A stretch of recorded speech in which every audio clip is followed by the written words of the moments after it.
Если вы все еще хотите переехать в другую страну, да не знаете, как это сделать, досмотрите это видео до конца, и, возможно, вам уже не захочется никуда переезжать.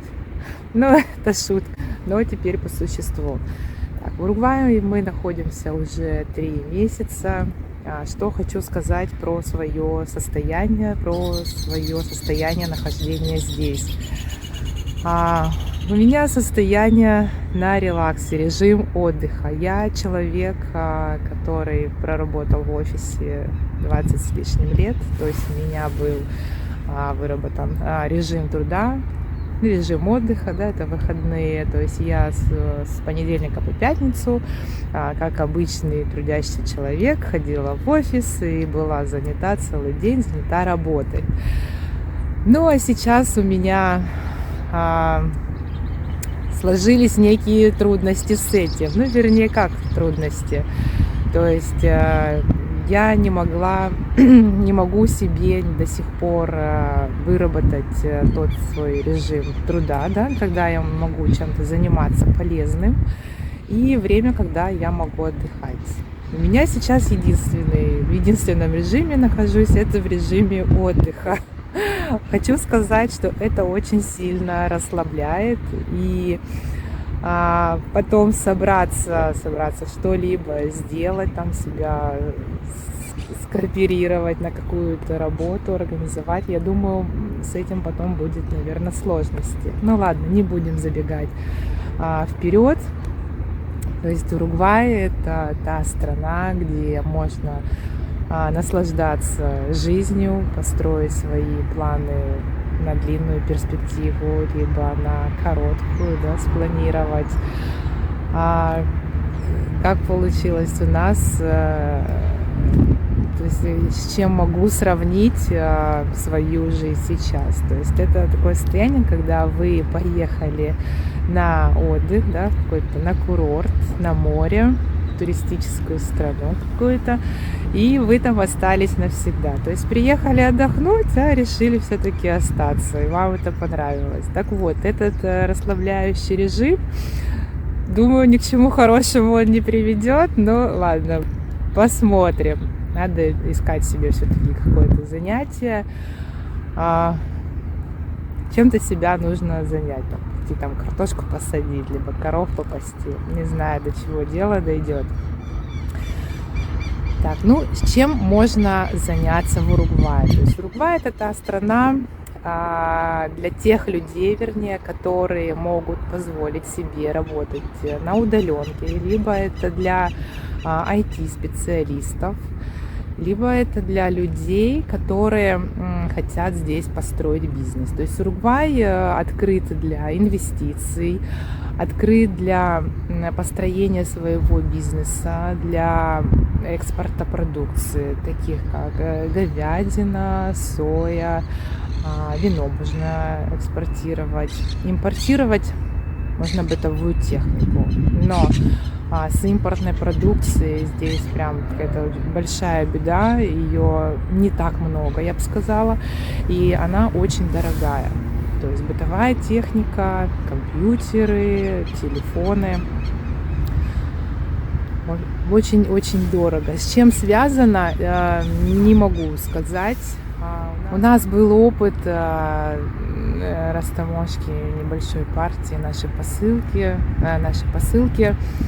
Заказывали какие-то детали для лодки с Европы. Посылка шла с Португалии в Америку.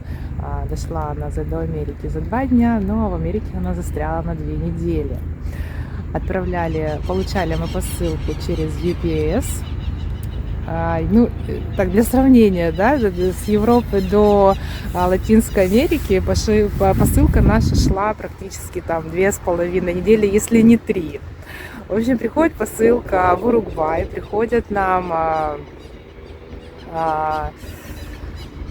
представители с ЮПС, принесли накладную. Ну, мы такие, сейчас, думаю, приедем в офис, заберем посылку, и все, окей. Да не тут-то было. Приезжаем в ЮПС, и нам говорят: езжайте в таможню. Приезжаем в таможню. Пришлось пришлось побегать по отделам кабинетов, потому что, как оказалось, это не все так очень просто и понятно. Ну и наша посылка, таможенные платежи по нашей посылке составили 80% от стоимости нашего заказа. Ну, так наводит на мысль, да, а стоит ли вообще что-либо заказывать из внешнего мира. То есть здесь с импортом очень огромные, существенные какие-то проблемы из-за платежей. Поэтому я думаю, здесь продукция на полках, она такая, ну и дорогая, особенно на бытовую технику. Не самый лучший сезон, не лучше в том плане, что он не купабельный. Сейчас июль, и июль это зима. 10-15 градусов. Ну, 15 градусов это в лучшем случае. То есть переживаем зиму, еще месяца 3 до купабельного сезона, и думаю, будет все окей. Будет наплыв туристов из близлежащих стран и из не очень близлежащих. Ну, туризм здесь летом тоже очень хорошо развит. Люди приезжают не только в Монтевидео, то есть Монтевидео это не очень купабельный район, нужно отъехать подальше, где есть уже чистое голубое лазурное море.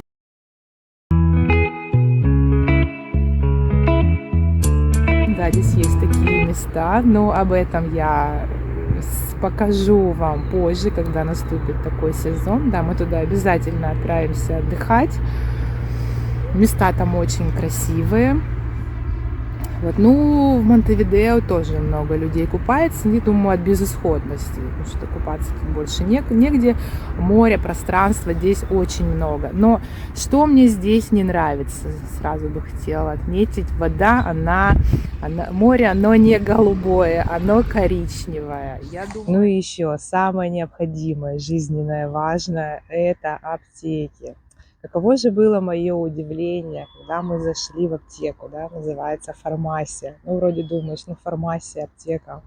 Заходишь, и ты не видишь лекарств. То есть на полках отсутствуют лекарства. Вместо них лежат косметика, бытовая химия, продукты питания. Все, кроме лекарств. Мы сначала не поняли, а где же продаются лекарства? Как же быть? Ну не может же быть такого, что люди болеют, там, простывают, и они не могут приобрести лекарства. Самые необходимые, самые простые, не говоря уже про антибиотики.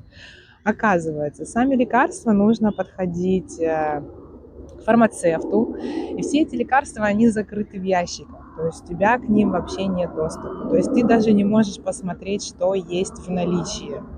То есть говоришь, он пошел, в ящике посмотрел, порылся, тебе приносит и показывает. Окей.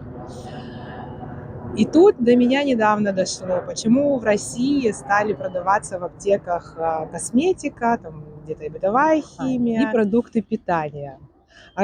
И тут до меня осенило. Возможно, какой-то предприимчивый предприниматель съездил за границу, подсмотрел, что в аптеках продаются не только лекарства, но еще и сопутствующие товары, и решил тем самым разнообразить, да, свой бизнес, разнообразить свой ассортимент. В общем, с аптеками мы разобрались. Сначала, конечно, с первого раза было совсем непонятно, где покупать лекарства, когда заболеешь, куда бежать и кому кричать «help».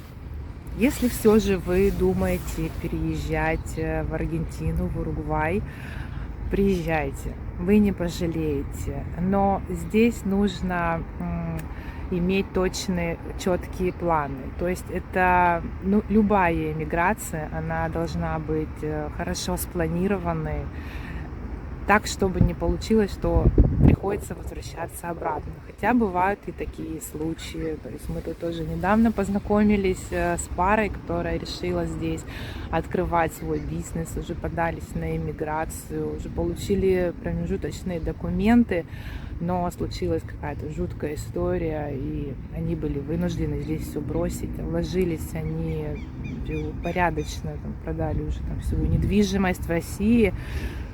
И все-таки им пришлось вернуться, и вернуться уже безвозвратно. То есть какая-то там очень страшная история случилась, в результате чего они не могли остаться в Уругвае. То есть наша жизнь зависит же не только от нас, но и от людей, которые нас окружают, а также от связей, которые мы имели, и вообще, ну и очень тесно связаны тем или иным способом, да, с окружающим миром. То есть говорить все однозначно, что мы там куда-то отправляемся, и у нас все будет тип-топ, никто за это не ручается, и гарантии он, конечно же, не дает. Но все-таки нужно иметь какие-то планы хотя бы на краткосрочную перспективу. Ну, надеюсь, мой ролик вам был очень интересен и познавателен. Подписывайтесь на мой канал и ставьте лайки.